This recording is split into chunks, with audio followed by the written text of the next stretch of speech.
What was it like for you to revisit Degrassi's Legacy in the documentary? It was a really complex journey, I guess I would say, making the decision to participate, knowing what it would stir up, knowing the type of conversations that it was going to inevitably open up.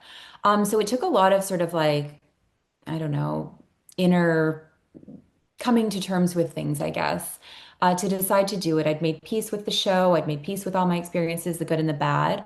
But I really did feel that with our fan base being sort of ever supportive and ever present, it would be really nice for them to get a little peek behind what they already know.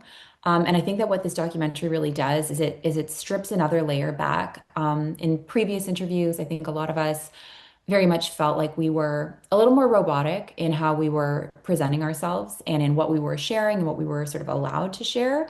So I think the documentary really gives a much, much deeper look into the whole experience of the show. Was there anything that maybe was a favorite memory of yours that didn't make it into the documentary? Yeah, so I think, I mean, the documentary, I sat down with them for about 4 hours chatting. And as you know, it was cut down to minutes of content.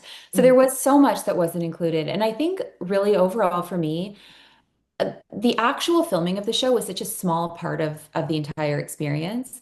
So what really stands out is absolutely the friendships that we made, absolutely the fan encounters and the experiences and interactions that we were able to have beyond the show. Like being at the studio and doing our job was, I mean, it was microscopic compared to like the impact that it had on all of us, and certainly I think for the people watching as well.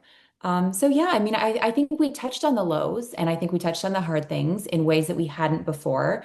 But I absolutely would not want to discount all the super fun, amazing memories that were made, friendships that were forged, and just like, how thankful I am to have had the chance to get on that crazy ride.